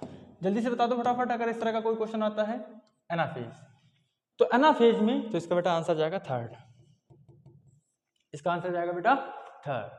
तो कहने का मतलब जेनेटिक कंपोजिशन किसी भी डॉटर सेल का डिसाइड हो जाता है एनाफेज स्टेज। चलो ठीक है ना। तो बहुत शानदार, हमने यहाँ पर तसल्ली से इतने कंसेप्ट्स देख लिए हैं। प्रोफेज में क्या हुआ, मेटाफेज में क्या हुआ, एनाफेज में क्या हुआ, लास्ट स्टेज ऑफ कैरियोकाइनेसिस की बात करने वाले हैं जिसका नाम है टीलोफेज। क्या बेटा? टीलोफेज। अगर आपको टीलोफेज याद रखनी है आप जस्ट उल्टे कर दो। क्या कर दो बेटा? उल्टे कर दो कैरेक्टर्स किसके? प्रोफेज के। ये एनाफेज कहाँ से आ गया? देखो बेटा लास्ट स्टेज ऑफ कैरियोकाइनेसिस जिसका नाम है टीलोफेज। टीलोफेज में देखो बच्चे, इसको बोला final stage of karyokinesis. Karyokinesis मतलब बताया था मेरे प्यारे बच्चे, कैरियोकाइनेसिस का मतलब न्यूक्लियर डिवीजन की लास्ट स्टेज है, जस्ट अपोजिट टू प्रोफेज। भाई इन्होंने बोला है कि टीलोफेज को आप बोल दो जस्ट अपोजिट टू प्रोफेज। अब आप सभी लोग मेरे को ये बता देंगे कि प्रोफेज में क्या हो रहा था। प्रोफेज में ये हो रहा था सर, क्रोमोसोम का कंडेंसेशन स्टार्ट हो गया था, न्यूक्लियर मेम्ब्रेन खत्म हो रही थी, मतलब डिसअपियर हो रही थी, सेल ऑर्गेनल्स डिसअपियर हो गए होंगे। सर उल्टा कर दो सारा का सारा, यहाँ पर क्या क्या कर दें बताओ, nuclear membrane reappear, cell organelles फिर से बनने लग गए होंगे कुछ ना कुछ, और साथ ही बेटा जो प्रोफेज में हुआ था क्रोमोसोम का डीकंडेंसेशन, सॉरी क्रोमोसोम का क्या हुआ था, कंडेंसेशन। अब यहाँ पर टीलोफेज में क्या होने लग जाएगा, क्रोमोसोम का फिर से डीकंडेंसेशन, मतलब जो हाईली कंडेंस फॉर्म में पड़े हुए थे वो अब इस तरह से उनका भी डीकंडेंसेशन होने लग जाएगा। हाँ बोल दो यार। सुनो, chromosomes decondense and lose their individuality. तो क्रोमोसोम यहां पर डीकंडेंस हो चुके हैं और लूज कर दी है उन्होंने इंडिविजुअलिटी। सर लूज कर दी है इंडिविजुअलिटी, इसका क्या मतलब है, इसका ये मतलब है कि बेटा अब वो आपको क्लियर कट फिर से दिखाई देना बंद हो जाएंगे। तो आप बताओ क्रोमोसोम की स्ट्रक्चर आप कहां कहां देख सकते हो, प्रोफेज में देख सकते हैं क्या sir? Yes sir, late prophase में हम क्रोमोसोम की स्ट्रक्चर देख सकते हैं और मेटाफेज में तो देख ही सकते हैं, साथ ही सर एनाफेज में क्रोमेटिड्स देखने को मिले थे, क्रोमोसोम्स देख भी सकते हैं, ठीक है। लेकिन टीलोफेज स्टेज के एंड होते होते लास्ट स्टेज ऑफ टीलोफेज में हमको क्रोमोसोम की स्ट्रक्चर देखने को मिलने वाली नहीं है। तो chromatin material tend to collect at each of the two pole. वो कह रहे हैं क्रोमेटिन मटेरियल फिर से बेटा ईच पोल का क्या मतलब है, ये जो क्रोमेटिन मटेरियल यहाँ तक आ गया था इधर, इसके ऊपर न्यूक्लियर मेम्ब्रेन बनने लग जाएगी, है ना, न्यूक्लियर मेम्ब्रेन बनने लग जाएगी। वो ये कहना चाह रहे हैं कि chromatin material tend to collect at each of the two poles. यह है टीलोफेज वाली सेल। क्या बेटा? टीलोफेज वाली सेल। अगर मैं और अच्छे से बनाना चाहूँ तो टीलोफेज की जो सेल है वो आपको कुछ इस तरह से दिखाई देगी। बोलो ठीक है क्या? इस तरह से आपको सेल ये दिखाई दे जाएगी। बोलो संभाल लोगे क्या? चलो इसका डायग्राम आगे होगा। पहले देख लेते हैं कि टीलोफेज स्टेज में क्या क्या हुआ है। टीलोफेज स्टेज में chromosome at spindle poles lost identity, मतलब उनको अब आप पहचान नहीं पाओगे, क्योंकि सबसे ज्यादा अच्छा कहाँ पहचान पा रहे थे? मेटाफेज में। एज डिस्क्रीट एलिमेंट, डिस्क्रीट का मतलब क्लियर कट नहीं बता पाओगे कितने क्रोमोसोम कितने क्रोमेटिड, ऐसा कुछ नहीं, बिखर जाएगा फिर से हमारा पूरा का पूरा genetic material. Nuclear membrane reappears, nuclear membrane बेटा यहाँ पर लिख लेना, reappears around chromosome clusters. Cluster का मतलब क्रोमोसोम के जो भी गुच्छा थे बेटा वहां पर सेल ऑर्गेनल्स फिर से वापस आने लग जाएंगे। बोलो ठीक है क्या? संभाल लोगे क्या? अरे हाँ बोल दो यार। साइटोकाइनेसिस देखने से पहले मैं इस एनसीईआरटी के डायग्राम पर फिर से डिटेल में बात करना चाहूंगा। सुनो, प्रोफेज में क्रोमोसोम का कंडेंसेशन और कंडेंसेशन, मेटाफेज में हाईली कंडेंसेशन, एनाफेज में स्प्लिटिंग हो गई, टीलोफेज में आप देखो यहाँ पर कोई क्रोमोसोम दिखाई दे रहा है क्या? नहीं। न्यूक्लियर मेम्ब्रेन आ गई क्या? यस सर आ गई। देखो बेटा यहाँ पर फरो का फॉर्मेशन स्टार्ट हो गया है, तो ये टीलोफेज हो गई। लास्ट स्टेज आपकी बचती है, बोलो फटाफट फटाफट फटाफट, साइटोकाइनेसिस। साइटोकाइनेसिस बेटा बहुत ही छोटा सा पार्ट है, आओ फटाफट 2 मिनट में इसको खत्म करते हैं। देन नेक्स्ट लेक्चर में हम बात करेंगे मियोसिस की। तो अभी हम फटाफट देख लेते हैं साइटोकाइनेसिस। देखो बच्चे, हमने एम फेज में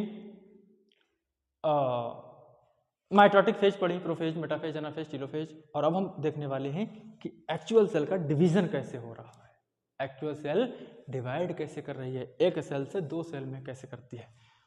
तो साइटोकाइनेसिस की डेफिनेशन बहुत ही सस्ती लिखी हुई है। Division of cytoplasm after karyokinesis. Nuclear division के बाद अब सेल का डिवीजन हो रहा है, न्यूक्लियर डिवीजन के बाद अब सेल का डिवीजन हो रहा है। पहले एनिमल में बात कर लेते हैं। वो कहते हैं एनिमल में बनती है फरो। क्या बनती है बेटा? फरो। ये इस तरह से मान लो बेटा, ये न्यूक्लियस, ये न्यूक्लियस, ठीक है बेटा, इसको एनसीईआरटी ने बोला है फरो। सिंपल सा क्वेश्चन एक ही उठता है कि एनिमल में जब सेल डिवाइड करती है, या ऐसे पूछा जा सकता है, furrow formation takes place during the cell division of animal cell, plant cell, both are not are. तो आप क्या लगा दोगे बेटा? Only animal cell. तो फरो का फॉर्मेशन ओनली एनिमल सेल में देखने को मिलता है। तो furrow appeared in plasma membrane, तो ये प्लाज्मा मेम्ब्रेन ही तो है बेटा सेल की। It gradually deepens and join centre, ये अंदर जाती जाएगी और डीप और डीप और डीप और डीप, और इस तरह से एक सेल दो सेल में डिवाइड कर जाएंगी। The cell cytoplasm into two, कहने का मतलब जो एक सेल थी उसका जो साइटोप्लाज्म है दो सेल में कन्वर्ट हो जाएगा। बोलो ठीक है क्या? तो ये साइटोकाइनेसिस हो गई आपके पास। ये आप देख सकते हो बेटा, यहां पर ये जो रिप्रेजेंट किया गया है आपके पास, यह है फरो। क्या है बेटा? फरो फॉर्मेशन, ठीक है ना। तो ये फरो, ये साइटोकाइनेसिस दिखाई दे रही है, ये टीलोफेज की सेल है। ये बेटा सेल किसकी है?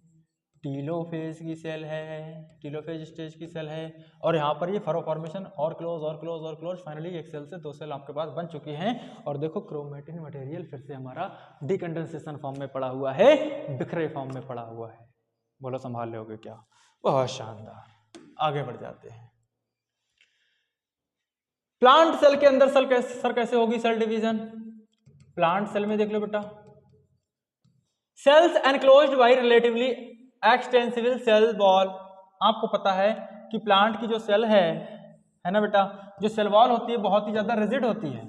तो देखो बेटा, एनिमल सेल में तो फरो का फॉर्मेशन हो रहा था, लेकिन प्लांट सेल में ऐसी कोई व्यवस्था नहीं है। मान लो ये न्यूक्लियस, अब इसमें क्या होगा बेटा कि जो सेल प्लेट का फॉर्मेशन होता है वो सेंटर से साइड की तरफ होता है। किधर से किधर होता है बेटा? सेंटर से साइड की तरफ, सेंटर से साइड की तरफ, सेंटर से वॉल की तरफ। इसको मैं कहता हूं सेल प्लेट फॉर्मेशन। तो कोई आपसे ऐसा क्वेश्चन पूछ दे कि फरो का formation only animal cell plate का फॉर्मेशन ओनली प्लांट सेल, तो यहां पर सर फरो क्यों नहीं बन सकती? तो आप उसका एक जवाब दे सकते हो, क्योंकि सर जो हमारी सेल वॉल होती है वो कैसी होती है बेटा? रिजिड होती है। Cell wall start forming in centre, तो सेल वॉल सेंटर से स्टार्ट होती है बननी और साइड की तरफ जाती है। And meet the existing lateral wall, तो ये बेटा लेटरल वॉल है ना, ऐसे चली जाएगी। Cell wall formation begins with the formation of simple precursor, तो सेल वॉल फॉर्मेशन की स्टार्टिंग हो जाती है विद सिंपल प्रीकर्सर, मतलब बहुत यहाँ सेंटर से स्टार्ट होगी और साइड की तरफ। आपको इसमें कोई बहुत ज़्यादा याद रखने की जरूरत नहीं है, सिंपल से दो क्वेश्चन बनते हैं, फरो का formation animal cell, cell plate का फॉर्मेशन प्लांट सेल, खत्म। ये आप देख सकते हो बेटा, ये एक्टिन प्रोटीन की रिंग बन जाती है इनके चारों तरफ, फरो का फॉर्मेशन हो रहा है, क्लीवेज फरो, ये सेल प्लेट बन रही है, सेल वॉल समझ गए होगे। At the time of cytoplasmic division, जब हमारी सेल डिवाइड करती है, organelles like mitochondria and plastid get distributed between two daughter sales. देखो बच्चे, सारे के सारे सेल ऑर्गेनल डिवाइड हों कोई जरूरी नहीं है। जैसे मैं बात करूं एंडोप्लाज्मिक रेटिकुलम, कोई बात नहीं, हमारे न्यूक्लियस की एक्सटर्नल मेम्ब्रेन बना लेगी, ठीक है बेटा। और भी कुछ होते हैं सेल ऑर्गेनल, उनको हमारा न्यूक्लियस फिर से बना सकता है, लेकिन जो माइटोकॉन्ड्रिया और क्लोरोप्लास्ट या फिर प्लास्टिड, याद करो इनके बारे में बताया था, इनके पास खुद का डीएनए होता है, सिंगल मतलब एक डबल स्टैंडर्ड सर्कुलर डीएनए, ठीक है ना बच्चा।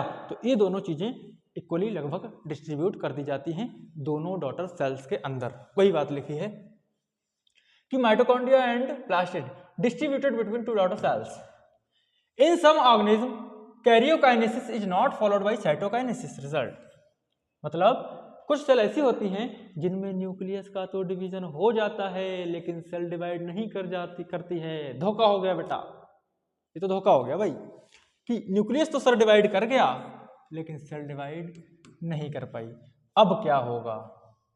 देखो बेटा, एक न्यूक्लियस तो दो न्यूक्लियस होगा लेकिन सेल डिवाइड नहीं करी, इस सेल की कंडीशन को मैं कह दूंगा ये आ गई मल्टी न्यूक्लिएटेड स्टेज।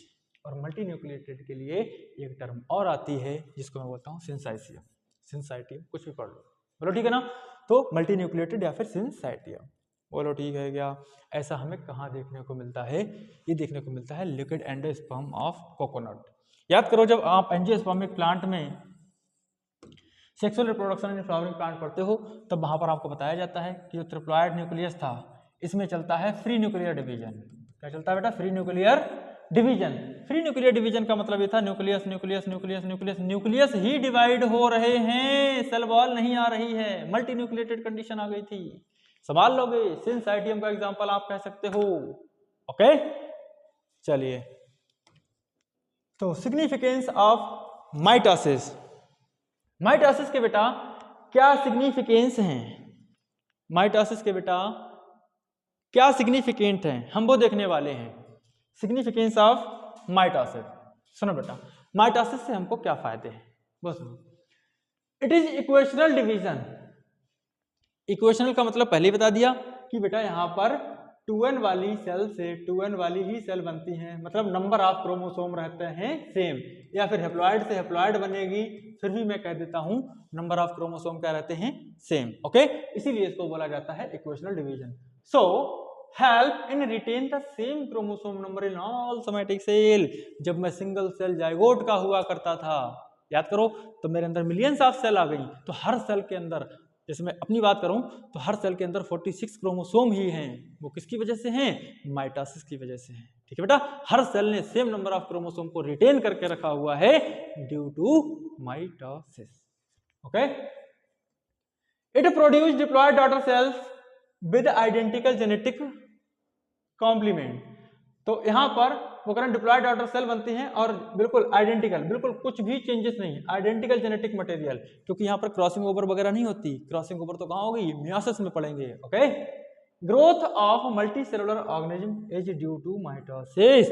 तो चाहे मल्टी सेलुलर ऑर्गेनिज्म एनिमल हो, प्लांट हो, इनकी जो ग्रोथ देखने को मिल रही है ये माइटोसिस की वजह से देखने को मिल रही है। संभाल लोगे क्या? तो ठीक है फिर, it restore nucleocytoplasmic ratio that reserve due to the cell growth. अरे याद करो, जब हमने सेल वाला चैप्टर, मतलब ये जो चैप्टर स्टार्ट किया था, तब आपको मैंने बताया कि ये सेल डिवाइड ही क्यों करती है बेटा? अगर इसमें हो जाए ग्रोथ, क्या हो जाती थी? ग्रोथ। तो बेटा न्यूक्लियस तो सेम रहता था, लेकिन अमाउंट ऑफ साइटोप्लाज्म बढ़ जाता था, और जब ये फिर से दो डॉटर सेल्स के अंदर कन्वर्ट हो जाती थी तो न्यूक्लियोसाइटोप्लाज्मिक रेशियो भी फिर से क्या हो जाता था हमारे पास? रिटेन हो जाता था, और ये फिर से न्यूक्लियस अपना एक पूरी की पूरी सेल पर अच्छे से कमांड कर पाएगा। अरे हाँ बोल दो यार। ठीक है बेटा, और क्या बेटा? देखा होगा हमारे चोट लग जाती है, घाव हो जाते हैं, समझते हो? सारे घाव नहीं भर सकते, लेकिन कुछ तो भर ही जा सकते हैं। सुनो, हेल्प इन सेल रिपेयर। तो सेल टूटी फूटी है, टिश्यू डैमेज हो गए हैं, भरपाई हो जाएगी बेटा। Cells of upper epidermis in the lining of gut. हम खाना खा रहे हैं, पता नहीं क्या क्या खाते रहते हैं, या एसिडिटी की वजह से जो भी हमारी सेल्स डैमेज हो जाती हैं, जो भी टिश्यूज डैमेज हो जाते हैं, उनका फिर से रीअपीयरेंस हो जाता है बेटा ड्यू टू माइटोसिस। और ब्लड सेल्स, जब बोन मैरो में ब्लड सेल बनती हैं वो भी माइटोसिस से ही बनती हैं। ओके, क्योंकि बेटा ब्लड सेल भी हमारी कैसी होती हैं? डिप्लॉयड। माइटोसिस इन मेरिस्टेमेटिक टिश्यू। मेरिस्टेमेटिक टिश्यू का मतलब ये होता है प्लांट में ऐसे रीजन जहां पर चल रहा होता है फास्ट ग्रोथ, मतलब ठीक है ना। तो मेरिस्टेमेटिक टिश्यू का मतलब फास्ट ग्रोथ, या फिर मैं कह दूं fast cell division. Fast cell division चल रहा होता है, कहाँ चल रहा होता है? एपिकल एंड लेटरल कैम्बियर में। एपिकल मतलब ये जो टॉप पर, लेटरल का मतलब इसके अंदर साइड साइड में, बोलो ठीक है ना। तो यहाँ पर भी माइटोसिस ही होती है। Is responsible for continuous growth of plant. तो प्लांट की जो अंदर ग्रोथ देखने को मिलती है, देखो मोरल ऑफ द स्टोरी एक ही चीज है, मल्टी सेलुलर एनिमल हो, प्लांट हो, इनकी जो ग्रोथ देखने को मिल रही है ड्यू टू माइटोसिस देखने को मिल रही है। आई होप इतना आपको समझ में आ गया होगा, बोलो ठीक है क्या? ये सारा का सारा हिसाब मैंने आपको माइटोसिस का दे दिया था, जिसको नहीं आया है वो दोबारा देख सकता है, बोलो ठीक है क्या? तो जीवन में 2C 4C, ये डीएनए का कंटेंट 4C, क्योंकि डुप्लीकेशन हो गया था 4C 4C 4C 4C। लेकिन बेटा एनाफेज में हमारे पास, एक मिनट, माइटोसिस में एनाफेज में डीएनए का कंटेंट 4C। ये बेटा है पर सेल, क्या है? पर सेल। अगर पर न्यूक्लियस, क्योंकि एनाफेज में न्यूक्लियस आ चुका था ना बेटा, तो पर सेल है। अगर वो पूछ ले आपसे पर न्यूक्लियस, क्या पूछ रहे बेटा? पर न्यूक्लियस, देन आप आंसर लगा देना 2C। ओके, और एनाफेज स्टेज में आते आते क्रोमोसोम की स्प्लिटिंग हो गई, मतलब एक क्रोमोसोम से बन गए थे 2 क्रोमेटिड टूट के, तो अब उन टूटे हुए क्रोमेटिड्स को भी मैं एक क्रोमोसोम मानूंगा, इसलिए डबल हो गए थे। बोलो ठीक है क्या? यहाँ पर बेटा टीलोफेज स्टेज में हमारा डीएनए का अमाउंट 2C।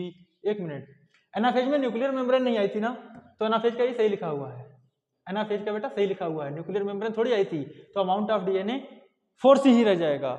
लेकिन बेटा यहाँ पर क्रोमोसोम 2N। ओके, टीलोफेज में हमारे पास 2C, क्योंकि टीलोफेज में हमारे पास न्यूक्लियर मेम्ब्रेन आ चुकी थी बेटा, और यहाँ पर भी न्यूक्लियर मेम्ब्रेन, ये पर न्यूक्लियस दिया हुआ है आंसर। बोलो ठीक है ना बेटा? तो 2C एंड 2N ये आंसर दे रखा था आपका पर न्यूक्लियस। संभाल लोगे? बहुत शानदार। चेक पॉइंट मियोसिस, ये हम नेक्स्ट लेक्चर में बात करेंगे। आई होप आपको यहाँ तक क्लियर हो गया होगा। अगर फिर भी कोई डाउट है तो आप मैसेज डाल सकते हैं। ओके बच्चे, थैंक यू सो मच।